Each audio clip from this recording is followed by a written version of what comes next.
l'enseignement de la parole de Dieu. L'école de la profondeur, les dimanches de 18h à 19h sur Radio La Voix Sainte avec le révérend Justin Yao d'Impact Center, Yopougon Selmer, non loin de la mer.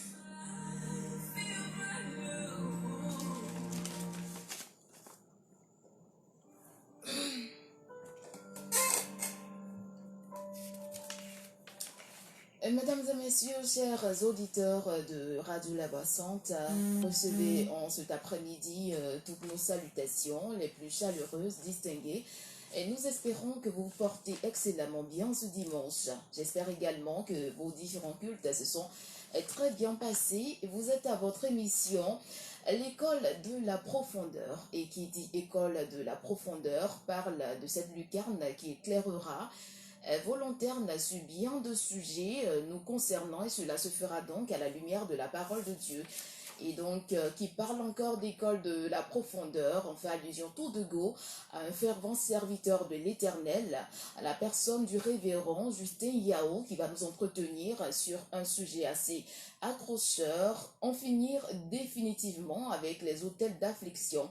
Donc, 1 heure à passer ensemble pour vous éclairer, pour vous enseigner, parce qu'on ne finira jamais d'apprendre quant à la parole de Dieu, ce mystère qu'on veut, on va dire, démystifier. Donc, en finir définitivement avec les autels d'affliction. C'est le thème de ce numéro d'école, de l'école de la profondeur. Et donc, vous serez en compagnie, comme je l'ai dit à l'instant, du révérend Justin Yao qu'on va saluer. Bonsoir, révérend. Bonsoir, ma soeur. Nous espérons que vous allez bien. Par la grâce de Dieu, tout Le va bien. ministère, tout se passe bien. Il y a Pas quand même facile, des mais bon. obstacles. Ça Vous va, tenez le coup. ça va. Bien avant de vous mettre dans le plan, on va vous permettre de saluer nos auditeurs. Et puis voilà, après, vous aurez donc la parole. D'accord, je veux saluer tous ceux qui nous suivent ce soir, que la grâce de Dieu soit votre partage et que Dieu nous donne de passer un bon temps ensemble. Shalom Amen. chez vous. Amen. Merci infiniment, révérend. Alors, vous avez toute la place pour éclairer nos auditeurs, bien entendu, à la lumière de la parole de Dieu. Ok, merci beaucoup. Nous allons avant toute chose prier le Seigneur. Nous voulons te dire merci pour cette occasion que tu as rendue possible. Nous voulons prier que ta bonne main soit avec nous. Donne-nous d'être dans l'esprit et de permettre que nous puissions comprendre les choses spirituelles. Que toute la gloire, l'honneur et la magnificence te reviennent au nom de Jésus-Christ. Amen. Je voudrais encore une fois vous saluer ce soir et vous remercier de prendre de votre temps pour nous écouter sur le thème en finir définitivement avec les autels d'affliction. Nous avons commencé ce thème la semaine passée et nous avons illustré cet enseignement-là par un texte dans le livre de 1 Samuel, le chapitre 7, versets 5 à 13, où il nous est relaté une histoire au sujet du prophète Samuel qui a été contacté par le peuple d'Israël puisqu'ils étaient aux prises avec un peuple ennemi. Et ils sont venus voir Samuel pour demander à Samuel de prier pour eux parce qu'ils étaient attaqués par un peuple. Et nous voyons que la façon dont Samuel va prier n'est pas une façon ordinaire. Samuel va prendre un animal et il va sacrifier l'animal. Il va faire ce qu'on appelle un holocauste.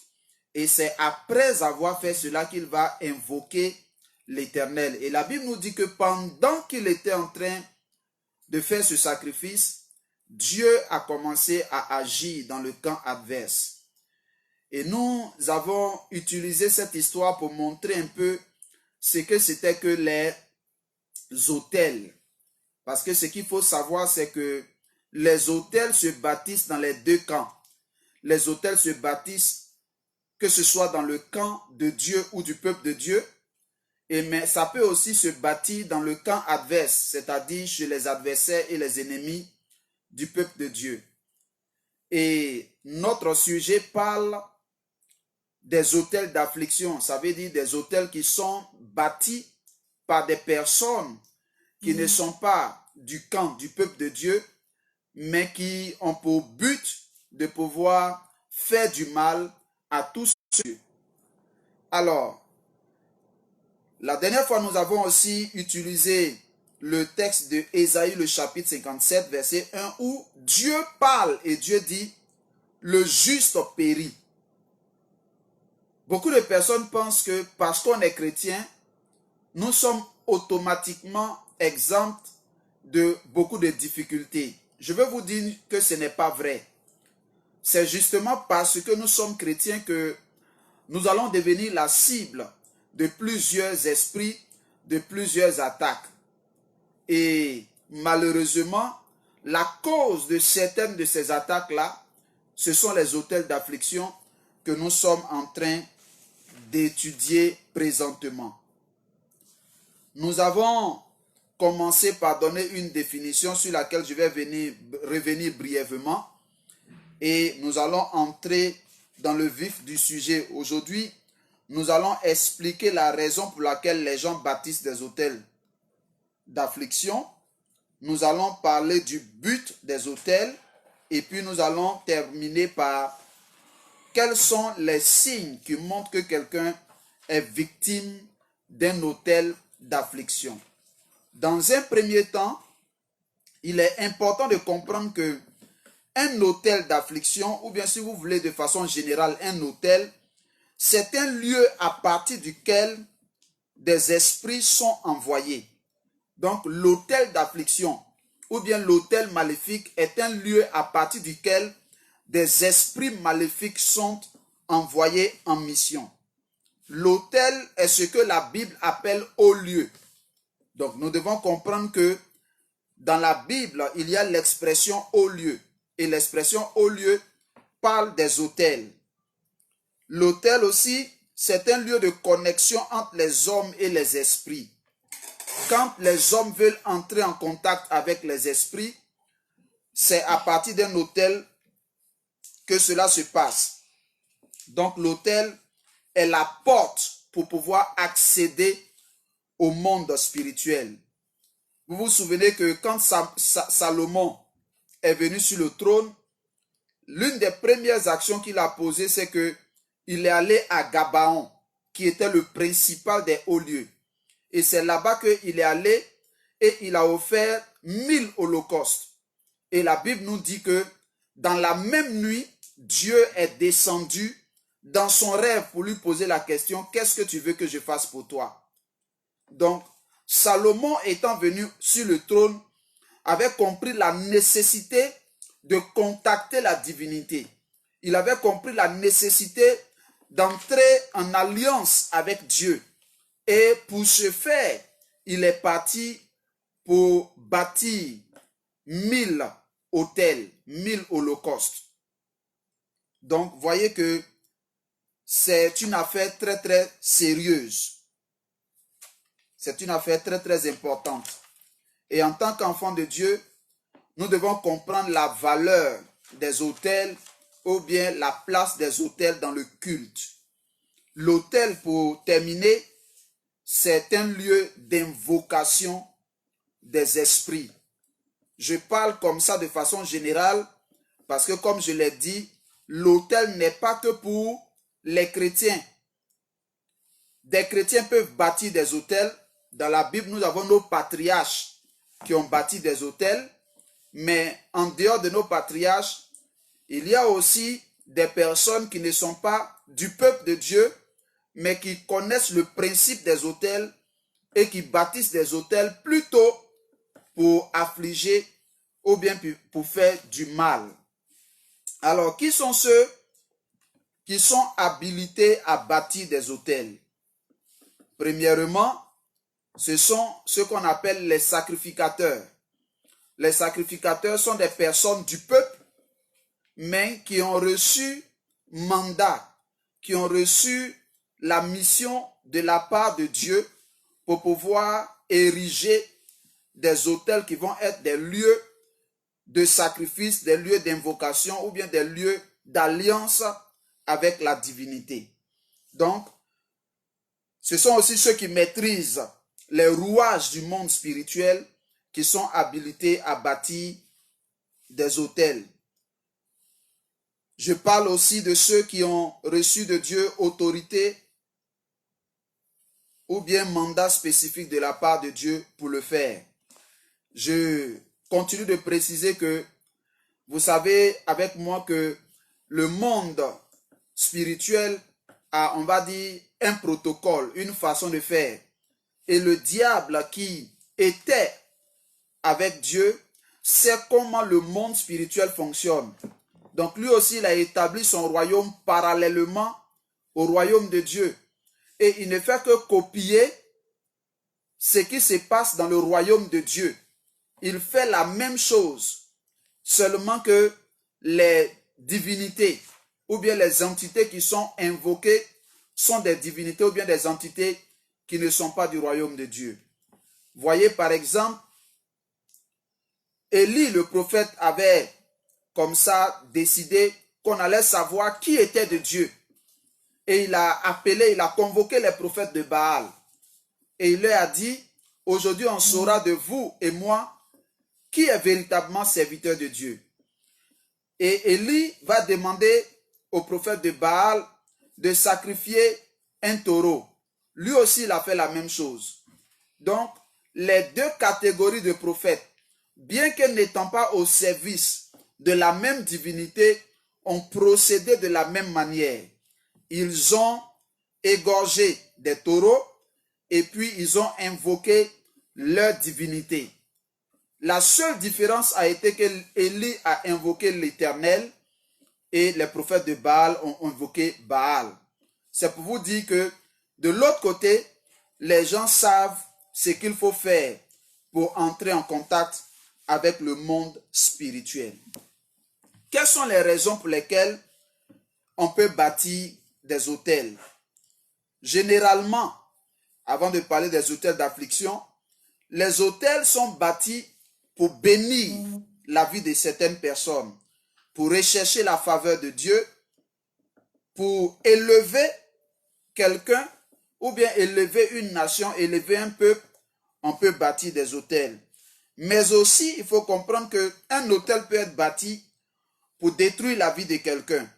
Un autel peut être bâti pour rabaisser quelqu'un ou bien faire échouer quelqu'un. À ce effet, il y a un texte dans l'Écriture que je vais lire intégralement, bien que ce soit long, pour que nous puissions comprendre le fonctionnement des autels d'affliction. Si vous avez votre Bible avec vous, je voudrais que vous puissiez l'ouvrir dans le livre de Nombres, le chapitre 22, à partir du verset 1.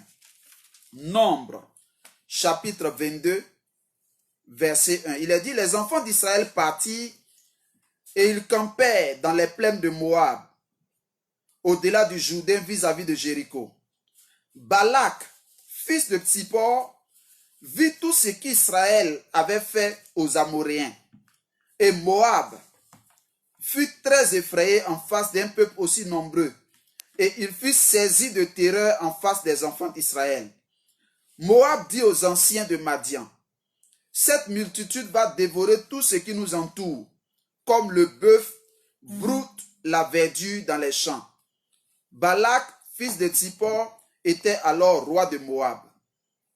Il envoya des messagers auprès de Balaam, fils de Béor, à Pétor, sur le fleuve, dans le pays des fils de son peuple, afin de l'appeler et de lui dire, voici, un peuple est sorti d'Égypte, il couvre la surface de la terre et il habite vis-à-vis de moi. Viens, je te prie, maudis-moi ce peuple, car il est plus puissant que moi. Peut-être ainsi pourrais-je le battre et le chasserai-je du pays, car je sais que celui que tu bénis est béni et celui que tu maudis est maudit. Vous voyez dans ce texte, voici un peuple qui est craintif à la vue du peuple d'Israël. Il a vu que le peuple d'Israël est en train de prospérer, est en train d'évoluer. Et le peuple d'Israël habitait vis-à-vis de lui. Lui, il était roi des Moabites. Donc, il va louer les services de quelqu'un pour venir maudire le peuple d'Israël. Donc, en maudissant le peuple d'Israël, il espère pouvoir avoir la victoire sur ce peuple-là lorsqu'il va engager les hostilités. Les gens dans le temps connaissaient l'importance du spirituel avant toute chose. Malheureusement, aujourd'hui, beaucoup de personnes négligent le spirituel dans tout ce qu'ils font. J'ai coutume de dire aux gens que rien ne peut se produire sur la terre tant que ça ne s'est pas fait déjà au ciel. C'est pourquoi, en tant qu'enfants de Dieu, nous devons dans un premier temps chercher à gérer le spirituel. C'est lorsque tu as fini de gérer le spirituel que les choses sur la terre deviennent faciles.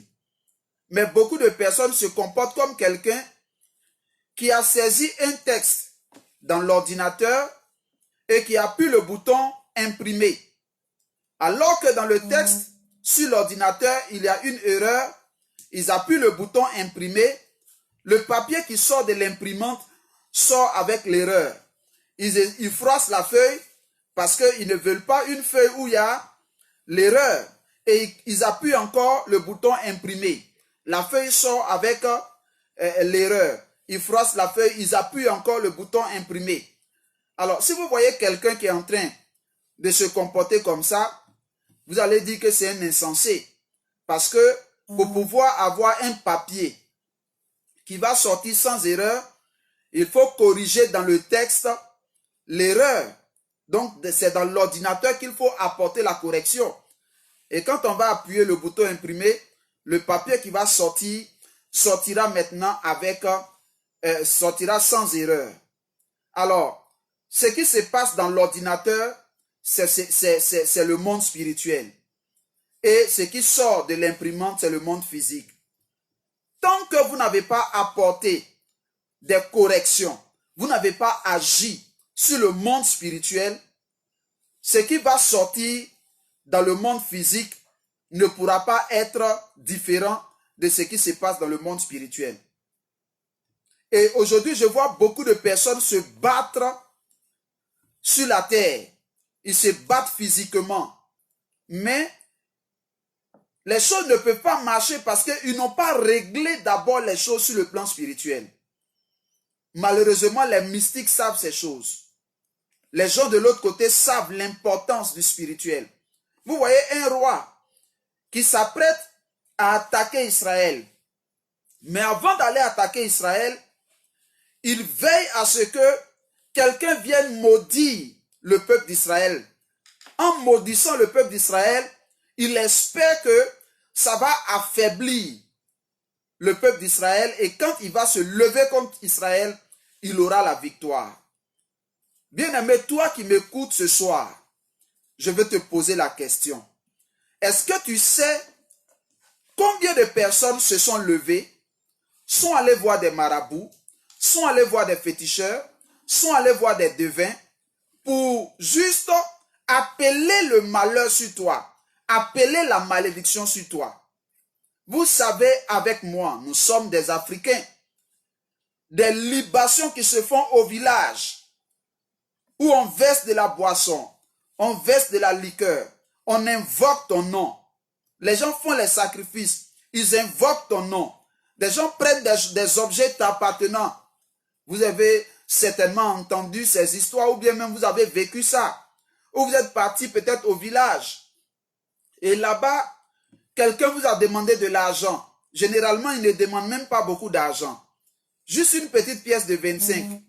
Mais quand vous dites à quelqu'un de donner par exemple 1000 francs, 5000 à la personne refuse cette forte somme.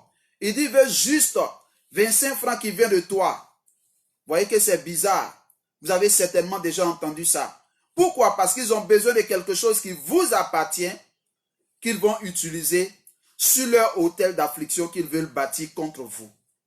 Bien-aimés, nous allons continuer l'histoire que nous sommes en train de lire et voir que quand ce roi qu'on appelle Balak est allé louer les services de quelqu'un qui est un sacrificateur pour qu'il vienne maudire le peuple d'Israël, vous allez voir comment Balaam a procédé. Alors, au verset 7, il a dit, les anciens de Moab et les anciens de Madian partirent, ayant avec eux des présents pour le devin. Ils arrivèrent auprès de Balaam et lui rapportèrent les paroles de Balak. Balaam leur dit, passez ici la nuit et je vous donnerai réponse d'après ce que l'Éternel me dira. Et les chefs de Moab restèrent chez Balaam. Dieu vint à Balaam et dit, qui sont ces hommes que tu as chez toi? Balaam répondit à Dieu, Balak, fils de Tsippor, roi de Moab, les a envoyés pour me dire, voici, un peuple est sorti d'Égypte et il couvre la surface de la terre. Viens donc, maudis-le. Peut-être ainsi pourrais-je le combattre et le chasserai-je. Dieu dit à Balaam, tu n'iras point avec eux, tu ne maudiras point ce peuple, car il est béni. Balaam se leva le matin et il dit au chef de Balak, allez dans votre pays, car l'Éternel refuse de me laisser aller avec vous. Et les princes de Moab se levèrent, retournèrent auprès de Balak et dirent, Balaam a refusé de venir avec nous. Balak envoya de nouveau des chefs en plus grand nombre et plus considérés que les précédents.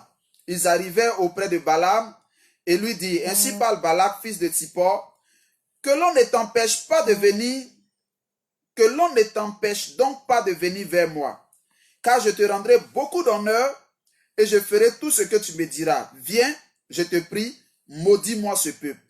Balaam répondit et dit aux serviteurs de Balak, quand Balak me donnerait sa maison pleine d'argent et d'or, je ne pourrais faire aucune chose, ni petite ni grande, contre l'ordre de l'Éternel mon Dieu. Maintenant, je vous prie, restez ici cette nuit, et je saurai ce que l'Éternel me dira. Dieu vint à Balaam pendant la nuit et lui dit, puisque ces hommes sont venus pour t'appeler, lève-toi, va vers eux, mais tu feras ce que je te dirai. Alors, c'est une histoire que vous connaissez, donc je vais la sauter, parce que vous savez que Dieu finalement a permis à Balaam de partir, mais sa colère s'était enflammée contre lui. Et je vais sauter tout ce qui s'est passé sur le trajet et puis aller rapidement à là où il est arrivé et puis comment ils ont procédé. Alors, nous allons partir jusqu'au verset 37. Au verset 37, voilà, 36, il est dit, Balak apprit que Balaam arrivait et il sortit jusqu'à sa rencontre jusqu'à la ville de Moab qui est sur la limite de l'Armon, à l'extrême frontière. Verset 37, Balak dit à Balaam, n'ai-je pas envoyé auprès de toi pour t'appeler? Pourquoi n'es-tu pas venu vers moi? Ne puis-je donc pas te traiter avec honneur? Balaam dit, voici je suis venu vers toi. Maintenant, me sera-t-il permis de dire quoi que ce soit? Je dirai les paroles que Dieu mettra dans ma bouche. Balaam alla vers Balak et ils allèrent à Kirja Hutsot. Maintenant, suivez très bien. Balak, au verset 40, il a dit, Balak sacrifia des bœufs et des brebis. Et il envoya Balaam, il en envoya à Balaam et aux chefs qui étaient avec lui. Le matin, Balak prit Balaam et le fit monter à Bamoth Baal, d'où Balaam vit une partie du peuple. Verset 23, où les choses sérieuses commencent. Il est dit, Balaam dit à Balak, bâtis-moi ici 7 autels et prépare-moi ici 7 taureaux et 7 béliers.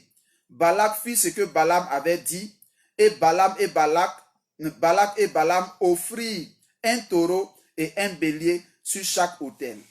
Donc, pour que Balaam puisse maudire le peuple d'Israël, Balaam va demander à Balak de bâtir 7 autels. Et sur chaque autel, il sacrifie un taureau et un bélier. Et le but pour lequel il sacrifie ces animaux-là, le but pour lequel il bâtit ces autels-là, c'est pour faire du mal à Israël. C'est pour influencer négativement Israël. C'est pour affaiblir Israël au cas où il y aurait combat. Vous voyez, nous vivons dans un monde qui est extrêmement dangereux. Et beaucoup de personnes ne prennent pas conscience de cela. Voyez-vous, même quand nous lisons le Nouveau Testament, l'apôtre Paul dit, il nous recommande de porter le casque du salut, d'avoir le bouclier de la foi, d'avoir la cuirasse de justice, d'avoir l'épée que donne l'épée de l'esprit. Je ne sais pas si je suis en train de mélanger, mais l'armure spirituelle que Paul nous demande de revêtir nous montre que nous sommes en période de guerre spirituelle, en période de combat spirituel. Parce qu'on ne porte pas un casque, on ne porte pas une cuirasse, on n'attrape pas un bouclier et une épée pour aller à une soirée dansante. C'est pas en période de paix, on ne s'habille pas comme ça. Quand Paul veut qu'on s'habille comme ça, il est en train de nous dire que nous sommes dans une guerre. Et malheureusement, les enfants de Dieu ne sont pas conscients du fait que nous sommes dans une guerre spirituelle. Nous sommes dans une guerre spirituelle. Il y a une fois où, là où nous avons l'église, le Seigneur m'a demandé de me réveiller vers 3 heures et puis de faire le tour du quartier. Et à 3 heures, j'ai programmé ça les jours qui suivaient. À 3 heures, je me suis réveillé. Il m'a montré des points où je devais aller et puis où est ces carrefours. Et c'est pendant cette marche nocturne que je me suis rendu compte que le quartier était quadrillé par des zones de prostitution. À chaque carrefour, il y avait une zone de prostitution, mais qu'on ne voit pas en pleine journée. Pendant la journée, il n'y a personne là. Mais la nuit, ça devient des lieux de prostitution. Et il a fallu que je sorte à 3 heures le matin pour constater cela et comprendre pourquoi Dieu m'avait demandé de sortir cette nuit-là. Pendant que nous dormons, beaucoup de choses se passent dehors. Pendant que nous dormons, beaucoup de choses se passent dehors. Lors des pleines lunes, au moment où nous sommes couchés, beaucoup de choses se passent dehors. Ça grouille au bord de la mer. Ça grouille à des carrefours. Vous pouvez constater dans certains endroits, on ne voit jamais qui vient déposer les canaries, mais chaque fois, il y a des canaries qu'on voit à des carrefours. Il y a des coris que les gens viennent jeter. Les gens ne dorment pas la nuit. Et en tant que chrétiens, nous devons comprendre ça.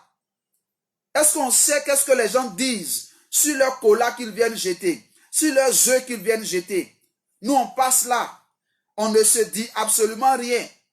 Et on vient, on traverse. On vient, on traverse. Je veux vraiment interpeller chacun d'entre vous pour que nous puissions comprendre que dans le monde spirituel ou même dans le monde physique dans lequel nous sommes, peut-être que toi, tu ne penses pas le mal de quelqu'un. Mais je veux te dire que sans même que tu aies fait le mal à quelqu'un, il peut exister des personnes qui ne sont pas heureux de te voir dans la joie. Le simple fait que tu sois en bonne santé et que tu passes, ça dérange des personnes. Il fut un temps où j'étais tellement naïf parce que je me suis dit que je pensais que tout le monde était comme moi. Je ne me suis jamais assis pour souhaiter le malheur de quelqu'un. Je ne me suis jamais assis pour souhaiter que quelqu'un ne réussisse pas. Je ne me suis jamais assis pour jalouser le bonheur de quelqu'un. Mais je ne pouvais pas savoir que le fait d'avoir une bonne nouvelle, dans ta vie, ça peut mettre d'autres personnes en colère. Ça peut mettre d'autres personnes, les pousser dans une jalousie au point où ils ne vont pas dormir. Tout ce qu'ils vont souhaiter, c'est que tu échoues dans ton projet. J'avais reçu une invitation comme ça pour les États-Unis. Et j'avais été invité il y a très longtemps de cela par une église. Et je devais partir faire des années là-bas, renouvelables autant de fois que je voulais. Dans ma joie, j'ai annoncé cela à presque tout le monde. Je ne savais pas à l'époque que des personnes peuvent, souhaiter le malheur à quelqu'un. Jusqu'à ce que ce voyage échoue. On m'a donné 3 ans pour me préparer. Et en 3 ans, je n'ai pas pu faire un passeport qui coûtait juste 25 000 francs à l'époque. Et la lettre d'invitation stipulait que j'avais 3 ans pour venir. Mais de la manière dont ce voyage a été combattu, je n'ai pas trop le temps d'entrer dans les détails.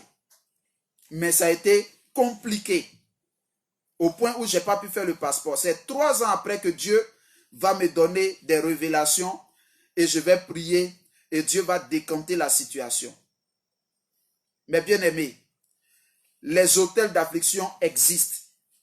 Et quand nous lisons ce texte que je vous recommande, surtout le chapitre 23, vous allez voir qu'à 3 reprises, Balaam a bâti 7 autels en sacrifiant sur chaque autel un bœuf et un bélier.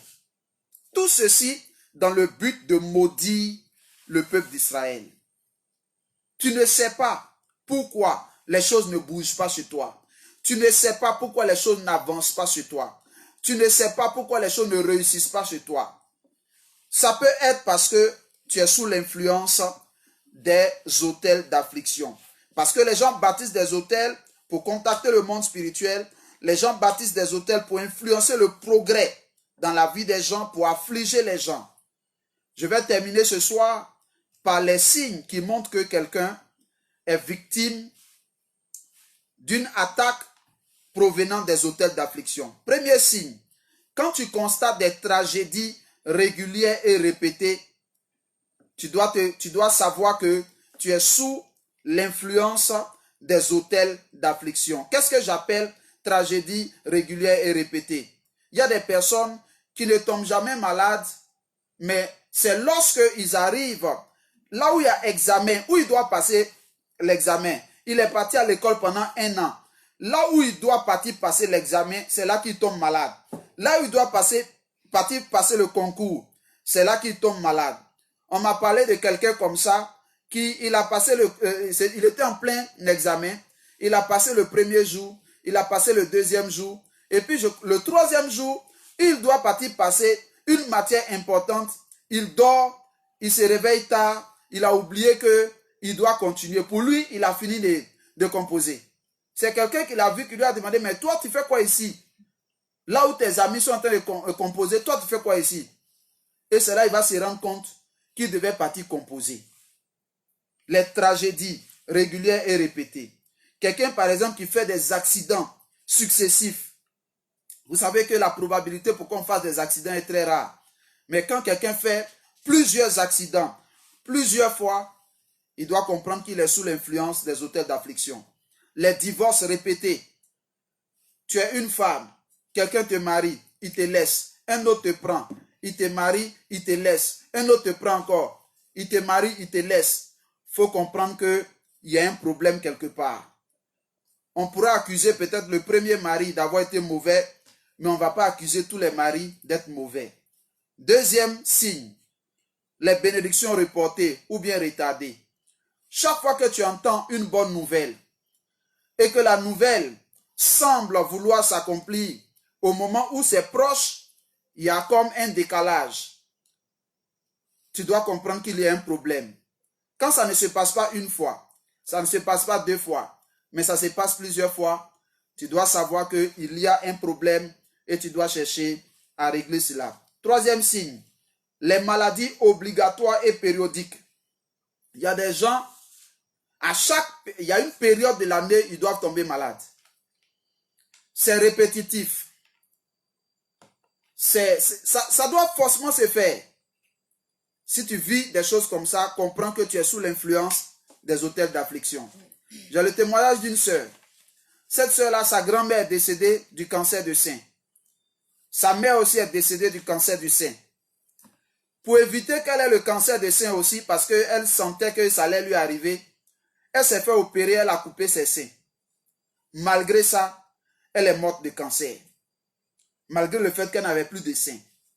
Donc, nous devons comprendre que quand il y a des trucs comme ça qui arrivent, c'est la preuve qu'il y a un hôtel d'affliction en opération contre la vie de la personne. Quatrième signe, les comportements irrationnels.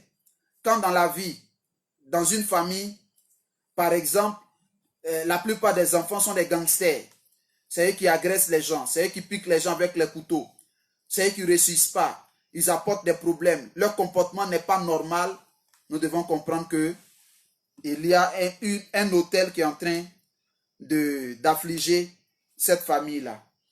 5e signe, tendance suicidaire, le fait de penser à la mort, vouloir mourir, ou bien la mort précoce. Ce sont des signes que la personne est victime d'autel d'affliction. Signe suivant, les pertes anormales. Certaines personnes perdent de l'argent de façon mystérieuse. Ce n'est pas quelqu'un qui prend l'argent dans leur poche, mais ça disparaît. Ou bien des objets qui disparaissent. Nous devons comprendre que ce genre de personne est sous influence des auteurs d'affliction. 7e signe, découragement ou tristesse inexplicable. Il y a des gens qui se lèvent le matin, ils ne sont pas contents. Vous leur posez la question, pourquoi? Ils ne peuvent pas vous répondre, ils ne peuvent pas vous dire les raisons pour lesquelles ils ne sont pas dans la joie. Mais ils ne sont pas dans la joie tout simplement. 8e signe, les marques mystérieuses au réveil. Des personnes dorment, ils se réveillent le matin, on les a griffés. Il y a des traces sur leur corps. C'est des signes d'influence des autels d'affliction. 8e, avant-dernier signe, les cauchemars terribles. Les cauchemars terribles. Il y a cauchemar et puis il y a cauchemar. Hein? Il y a des gens qui, chaque fois qu'ils doivent partir se coucher le soir, ils ont peur à cause de ce qu'ils vont vivre dans leurs rêves. Dernier signe par lequel je vais terminer ce soir, c'est le fait d'entendre des voix ou bien de voir des apparitions, on va dire spirituelles, mais que d'autres personnes ne voient pas. C'est vous seuls qui entendez, c'est vous seuls qui voyez. Si vous vivez ce genre de situation, vous devez comprendre qu'il y a un autel en opération contre votre vie et vous devez chercher à détruire l'influence de cet autel-là. Par la grâce de Dieu, le dimanche prochain, nous allons voir comment est-ce qu'il faut finir définitivement, totalement avec les autels d'affliction. Shalom chez vous. Alors, pour toutes ces personnes qui viennent de nous prendre en marche, vous suivez votre émission, l'école de la profondeur, et donc un enseignement de taille donné par le révérend Justin Yao. Et si la technique nous le permet, on va ouvrir le téléphone, c'est bien cela, pour permettre à toutes ces personnes qui ont des questions à poser, pour éclairer également des zones sombres. Hein. N'hésitez surtout pas à le faire. Le contact, vous le connaissez. 07 77 59 56 50 07 77 59 56 50. Le thème de ce jour est en finir définitivement avec les autels d'affliction. Et donc, selon les dires du révérend, le dimanche prochain, on va quand même voir comment en finir définitivement. Bien avant que les auditeurs se mettent à appeler, moi j'ai quelques questions à poser à notre révérend. Et tout à l'heure, vous avez parlé des autels et on a constaté que les autels sont beaucoup perçus et vus dans l'Ancien Testament. Oui. Mais qu'en est-il du Nouveau Testament et même dans notre siècle présent? Est-ce qu'il y a la possibilité de bâtir des autels dans l'intention d'attirer des bénédictions divines sur nous? Tout à fait. En réalité, ce que nous devons savoir, c'est que les principes ne changent pas, mais la forme peut changer. D'accord? Je donne un exemple. Le principe du sacrifice ne change pas, que ce soit dans l'Ancien Testament comme dans le Nouveau Testament, le principe ne change pas. Mais la forme du sacrifice peut changer aujourd'hui. Aujourd'hui, on ne va pas te demander d'aller sacrifier un taureau, voilà, mais tu peux faire un sacrifice qui a la valeur d'un taureau. Donc les autels existent, voyez. Même les autels à l'ancienne continuent aujourd'hui de fonctionner. Parce que quand quelqu'un veut t'attaquer et veut te faire du mal, c'est un poulet qui va aller égorger. C'est un bœuf qui va aller égorger. Les gens le font jusqu'à aujourd'hui. Donc, il ne faut pas qu'on balaie les choses du revers de la main, qu'on se dit que non, on est dans le Nouveau Testament, il y a des choses qu'il ne faut plus considérer. Parce que de l'autre côté, les gens considèrent toujours ça. Et ils appliquent toujours ça pour attaquer les gens. Si j'essaie quand même de comprendre ce que vous êtes en train de dire. Si vous dites qu'on peut faire un sacrifice équivalent à la valeur d'un taureau, par exemple en Exactement. argent et je ne sais pas qu'on sort. Exactement. Ce qui veut dire qu'on peut faire un sacrifice. Oui, les sacrifices, comme je l'ai dit, le sacrifice est éternel. C'est un principe qui ne change pas. D'accord. Même Dieu lui-même, pour nous sauver, a sacrifié. Si c'était possible de passer par autre moyen, Dieu serait passé par autre moyen. Mais c'est par le sacrifice qui nous a rachetés, qui nous a sauvés. Donc ce principe-là, il est éternel. D'accord? D'accord. Alors, c'est la forme qui va changer au fur et à mesure. Maintenant, nous sommes dans le Nouveau Testament. La forme du sacrifice va changer. Dans l'Ancien Testament, Dieu demande à Abraham de sacrifier son fils Isaac. Plus tard, Dieu lui-même sacrifie son fils. Mais aujourd'hui, Dieu ne va pas te demander de sacrifier ton fils. Il ne va pas te demander de prendre ton fils pour aller l'envoyer quelque part, l'égorger. Mais ça ne veut pas dire que le sacrifice a cessé. C'est la forme du sacrifice qui change. Mais sinon, le sacrifice existe toujours. Et donc après, vous avez dit qu'il y a un type de personne bien adaptée à faire ou bien à bâtir des hôtels. Oui, c'est pas... Après, est-ce qu'il est obligatoire de bâtir des hôtels? Oui. C'est une obligation. C'est obligatoire parce que, vous savez, tout ce qui est écrit dans la Bible doit nous servir d'exemple. À un certain moment donné de notre vie, nous avons besoin de passer... Parce que quand on regarde par exemple l'histoire du peuple d'Israël, c'est notre parcours à tous. C'est notre parcours à tous. L'Égypte qui représente le monde, on était quelque part un jour dans le monde. Et puis arrivé à un certain moment, il faut sortir du monde. On sait comment sortir du monde n'est pas facile. Avec tout ce qu'il y a comme attaque, esprit qui nous réclame pour nous ramener en arrière, tout ça, c'est ce qu'Israël a fini. Quand tu sors de l'Égypte, il y a ton désert que tu vas traverser. Comme Joseph aussi a traversé son désert avant d'arriver dans son Canaan. Donc, tout ce parcours-là, c'est en fait notre histoire. Donc, si nos patriarches ont bâti à certains moments des hôtels, ce n'est pas fortuit. Nous aussi, nous devons comprendre que nous avons besoin de bâtir des hôtels. Ce qui paie un peu les gens, ce sont les terminologies. Donc, c'est les noms qui trompent les gens ou bien qui font que les gens réfléchissent trop.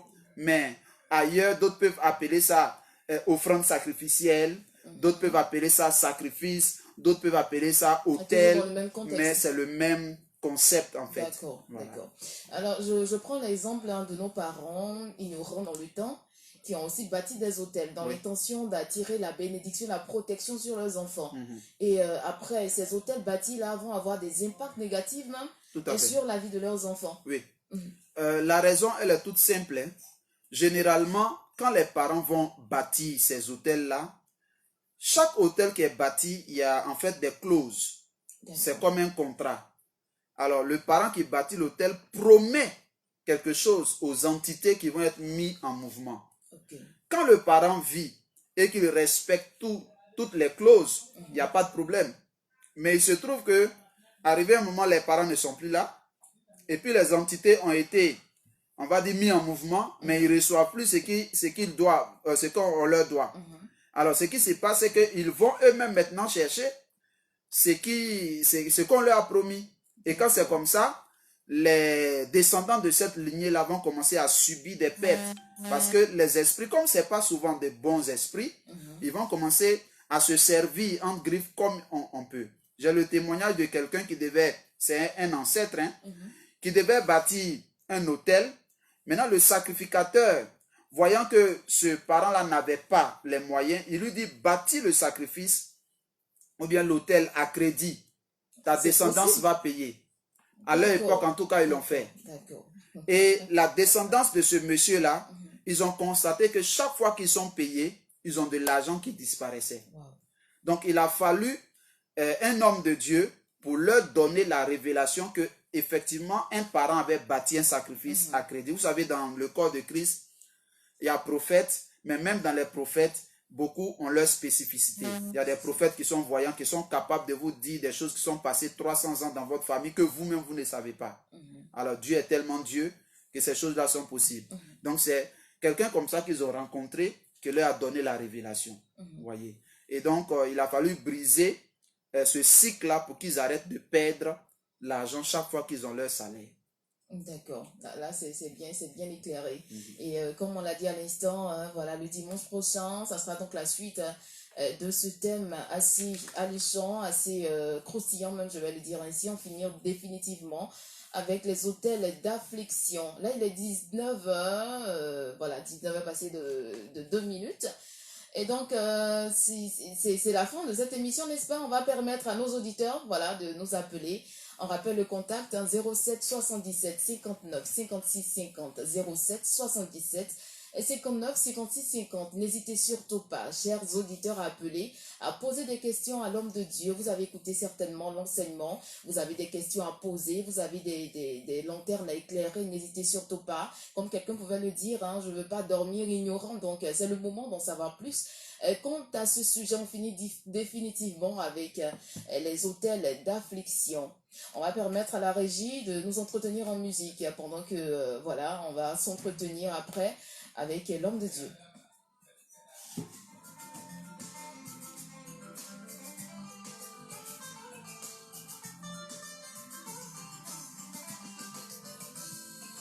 Mon Dieu, je te loue, je te remercie pour cet amour que Seigneur, tu as manifesté pour moi.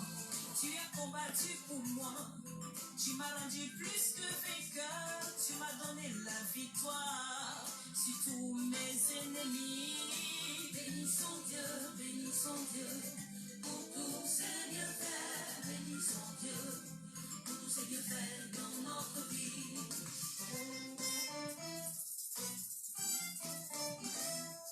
Mi mama, mi mama.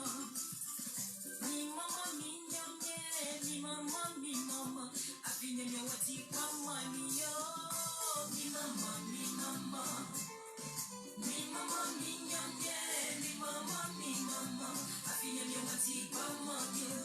Alo wanyamye mi yomo, mi do wase. Je tiens encore à rappeler à toutes fins utiles pour toutes ces personnes qui nous prennent en marche. Vous suivez l'émission L'école de la profondeur, cette lucarne qui vous permet de vous enseigner, bien entendu avec le révérend Justin Yao. Il va nous parler, voilà, en termes d'émission, des programmes de l'Église, mais présentement, nous parlons toujours de ce thème. En finir définitivement avec les hôtels d'affliction 07 77 et 59 56 50 07 77 59 56 50. Alors révérend, une autre question. Vous avez dit, comme aussi je l'ai dit à l'instant, il y a un type de personne bien déterminée pour bâtir des hôtels, mais dans quelle disposition on doit être pour bâtir ce genre d'hôtel? Il n'y a pas de disposition particulière. Pour pouvoir bâtir un hôtel, il faut juste avoir, on va dire, ce qu'il faut pour le sacrifice. D'accord. Voilà. Il y a des moments où Dieu peut passer par le serviteur de Dieu pour vous donner la nature du sacrifice à faire. D'accord. Dans l'exemple qu'on a lu, dans Nombre, c'est Balaam, l'homme de Dieu, qui dit à Balak, bâtis 7 hôtels. Et 7 hôtels-là, c'est un taureau, un bélier sur chaque hôtel. Ça, la révélation est venue entre griffes du sacrificateur. Il y a aussi que, personnellement, sans qu'un homme de Dieu te dise, tu peux avoir à cœur de pouvoir bâtir un hôtel pour soit rechercher la faveur de Dieu. Donc bien, là, ça n'a pas été une révélation, hein, c'est de ton prophète. Ce qu'on appelle révélation, les gens veulent forcément peut-être voir des visions ou bien tout ça, mais même le fait de sentir quelque chose dans le cœur peut être une révélation. Voilà, parce que ce n'est pas quelque chose qui était dans le cœur, mais si ça monte dans le cœur, ça peut être une révélation. D'accord. Voilà. Et puis après, ce qui me taraude l'esprit, on bâtit l'hôtel dans l'intention d'obtenir quelque chose en retour. Oui. Un hôtel, un hôtel, ce n'est pas une offrande. D'accord. Voilà. Une offrande sacrificielle ou bien, si vous voulez, un hôtel, ce n'est pas juste une offrande. Et je veux vraiment lever un équivoque. Beaucoup de personnes font des offrandes à l'église et ils pensent que c'est un hôtel qu'ils ont bâti. Pour bâtir un hôtel, il y a un protocole à respecter. Il y a des étapes à suivre. On ne bâtit pas un hôtel, on ne va pas donner une offrande sacrificielle à un homme de Dieu et puis l'homme de Dieu prie pour vous et puis on dit non, c'est fini. Non, il y a un protocole à suivre. Et ce protocole-là, il est expliqué dans le livre de Juges, le chapitre 6. Voilà. Voilà. Dans le livre de Juges, le chapitre 6, quand vous lisez très bien la rencontre entre l'ange et Gédéon, D'accord. voilà, c'est expliqué. Pour bâtir un hôtel, on prend la Sainte Seine, D'accord. qui est un repas, on va dire, n'ayez pas peur du terme, initiatique aux choses de Dieu. Voilà, parce qu'il y a des Saintes Seines ordinaires que nous prenons à l'église. Ah, c'est différent alors. Oui, ça c'est une Sainte Seine initiatique Qu'est-ce que ça aux veut choses dire, de en Dieu. fait, Quand je dis initiatique, c'est-à-dire on veut faire quelque chose qui a un fondement spirituel assez poussé. Donc nous commençons par le repas du Seigneur. D'accord. Voyez-vous, de l'autre côté, les gens mangent la chair humaine, boivent le sang pour devenir sorcier. Pour que quelqu'un dise, on dit qu'il est devenu sorcier, on l'a initié par la nourriture qu'il a mangée, soit en rêve, des choses comme ça. Mais c'est la copie de ce qui se passe dans le monde spirituel. Quand Jésus a dit, mangez ma chair, buvez mon sang, les gens étaient scandalisés, ils ont voulu partir, un groupe est resté. Jésus dit, mais vous ne partez pas, il dit, mais à qui irions-nous? C'est toi qui as les paroles de la vie. Et je vous ai dit tout à l'heure que le diable copie ce qui se passe dans le monde de Dieu. Donc, c'est un repas qui va nous, en fait, nous plonger dans les choses spirituelles. Et sa préparation aussi est différente que celle qu'on fait au niveau de l'église lors de certaines manifestations. Nous espérons que dans les jours à venir, on aura plus d'exemples et plus d'arguments sur ce que vous êtes en train de dire. Parce que nous, on a pensé tout de go que c'était pratiquement la même chose. Non, c'est pas la même chose. Qui est prise à l'église. Non. D'accord, il y a quand même une différence. Il y a une autre façon de préparer ça. Et aujourd'hui, beaucoup de personnes bâtissent des hôtels, mais il n'y a pas de résultat parce qu'ils n'ont pas respecté en fait le protocole. Donc c'est un protocole à respecter. Oui, il y a un protocole à respecter. Les choses de Dieu, ce n'est pas de l'amusement. Voilà. Aujourd'hui, les chrétiens, surtout les chrétiens évangéliques, aiment tellement s'amuser avec les choses. Ils aiment plaisanter avec les choses. On a l'impression que Dieu n'est plus sacré.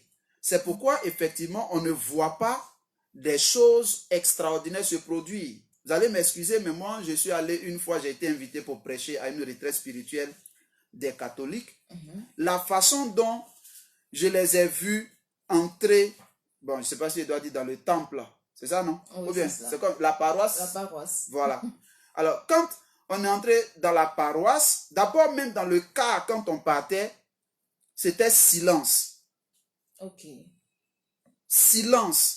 Si c'était nous les évangéliques, on allait être en train de se frapper. Bon, je ne sais pas si je dois après, dire ça. c'est, on va dire, une petite louange dans les convois. Oui, si c'est la louange, c'est bon. Si c'est la louange, c'est bon. Mais souvent, c'est les palabres. Et quand on est arrivé sur les lieux et qu'ils sont entrés dans la paroisse, c'est en silence. Tu sens le respect du sacré. On a fait une première séance, on a prié, tout ça. Et puis quand on est allé dans la salle de réflexion, quelqu'un s'est trompé pour tirer une chaise. D'accord, qui a fait du bruit, bien entendu. Oui, mais la façon dont il a été sévèrement repris, j'ai compris que ce n'est pas de l'amusement. Donc tout est une question d'organisation. D'ordre et d'organisation. Le respect du sacré. Personnellement, j'ai appris beaucoup en observant. Chez nous, les évangéliques, on est tellement désordonnés. On s'amuse avec les choses avec lesquelles on ne doit pas s'amuser. C'est pourquoi aujourd'hui, vous allez voir que n'importe qui s'élève parce qu'il a peut-être eu une révélation. Il peut s'acheter une Bible et puis se promener de maison en maison. Il est devenu pasteur. D'accord. Est-ce que c'est normal? Bon, on se dit, avant, il y a tout un processus aussi. Bien entendu, il y a une procédure. Mais aujourd'hui, bon, il suffit que quelqu'un parle en langue, que Dieu lui révèle 2, 3 choses, il est devenu le bishop du quartier. Et puis, bon, ça fait que sans connaissance, on se lance dans beaucoup de choses et ça crée plutôt des problèmes que du bien. D'accord. 07 77 59 56 50 07 77 59 56 50. N'hésitez pas à appeler dans quelques minutes. On va refermer cette émission. Et donc, le révérend va vous retrouver le dimanche prochain pour la continuité de ce sujet, de ce thème. Voilà. En finir définitivement avec les hôtels d'affliction. Et donc, le dimanche prochain, il y aura donc à décortiquer même très bien ce sujet. Il a donc posé les balises. N'hésitez pas à appeler, poser des questions. Et donc, nous sommes là et le révérend surtout est là pour vous répondre. On a un auditeur en ligne. Bonsoir et merci de nous rejoindre. Bonsoir. Qui nous rejoint ce soir? Le frère Diaby. Le frère Diaby. Yad. Diaby. On entend vraiment difficilement, mais on vous écoute, allez-y quand même. Allez-y. Je veux poser des questions à l'homme de Dieu. D'accord, allez-y. Je vous écoute. Je veux savoir le sacrifice de Jésus à la croix. Le sacrifice qu'il a fait à la croix. Est-ce que ça ne suffit pas pour annuler toute influence de l'autel d'affection dans nos vies? Maintenant, la deuxième question, c'est de savoir, bon, avant, on était ignorants et on a porté des marabouts. Ils nous ont dit d'aller faire des personnes, faire des œufs, des poulets à notre ministère de tombeau des parents. Tombeau des parents, auxquels on a fait aussi des œufs. Aujourd'hui, nous sommes venus dans le Seigneur. Comment faire pour annuler tous ces œufs qui ont été faits à ces cimetières, à ce tombeau, et des œufs, des abus qui ont été faits près des tombeaux. Ok, Merci bien, frère. On va lui demander de raccrocher et puis rester à l'écoute. Révérend, vous avez la parole. Alors, la deuxième question qu'il a posée répond à sa première question. Oui. Il a demandé, est-ce que le sacrifice de Jésus n'est pas suffisant pour annuler tout ce qu'il y a comme, tout ce qu'on a eu comme sacrifice ou bien les effets, les influences de ces autels-là. Alors, si effectivement le sacrifice de Jésus annulait automatiquement ces influences, il n'allait pas poser la deuxième question. Ça veut dire que aujourd'hui, bien qu'étant chrétien, il sent qu'il y a des influences. Donc, il cherche comment faire pour pouvoir détruire ça. Alors, je ne suis pas en train de dire que le sacrifice de Jésus-Christ n'a aucune valeur. Au contraire, c'est la base sur laquelle nous nous appuyons pour détruire tous les autres sacrifices qui ont été faits. C'est la base, en fait. Alors, ce qu'il faut comprendre, c'est que les choses ne se font pas de façon automatique. Je prends un exemple. Il est dit effectivement que par les meurtrissures de Christ, nous sommes guéris.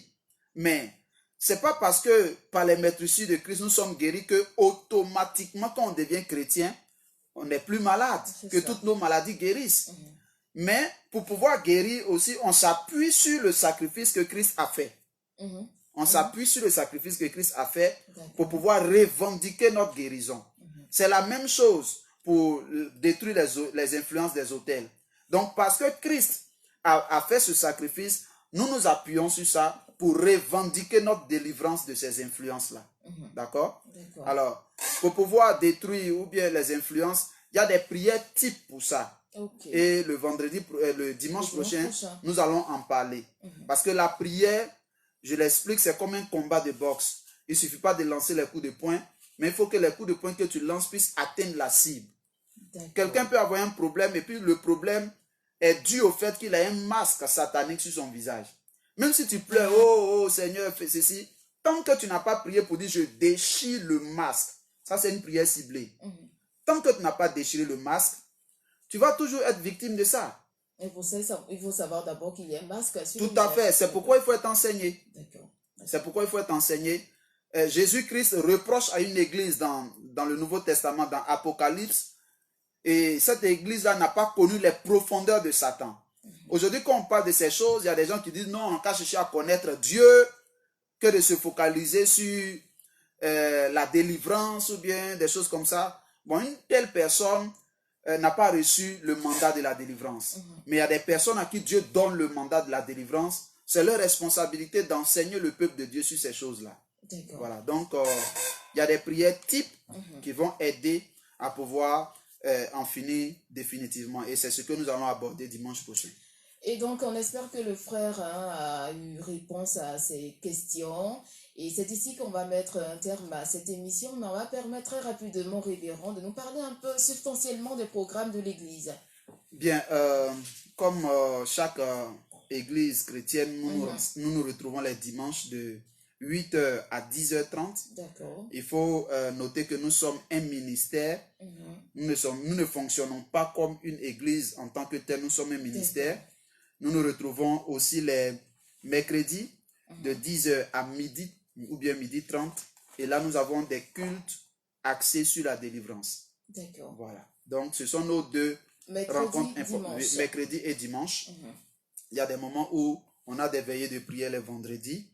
Comme présentement, nous sommes dans un cycle de 7 nuits de prière qu'on va finir ce vendredi qui vient. Voilà, parce que Dieu nous a mis à cœur de prier et par la grâce de Dieu, on a vu beaucoup de choses qui sont produites dans la vie des gens. Et homme de Dieu, il y a sûrement des auditeurs qui vont souhaiter vous poser des questions hors antenne. Vous laissez votre contact pour que certains puissent quand même éclairer leur lanterne en vous appelant bien entendu hors antenne. Ok, nous sommes au 05 47 24 64. Je reprends 05 47 24 64. C'est un numéro qui est WhatsApp. Je souhaite que tous ceux qui veulent nous contacter puissent laisser un message et puis on va pouvoir les recontacter. D'accord. Voilà, parce que quand tout le monde appelle, ça devient compliqué. Le ministère est situé où? À Yopougon, Selmer. Nous ne sommes pas loin de la mairie de Yopougon. Nous sommes juste derrière l'ex-hôtel Birango. Un dernier mot avant de terminer maintenant avec vous. Ce que je veux demander à chacun d'entre nous, c'est de prendre à cœur les enseignements que nous allons donner dans l'école de la profondeur.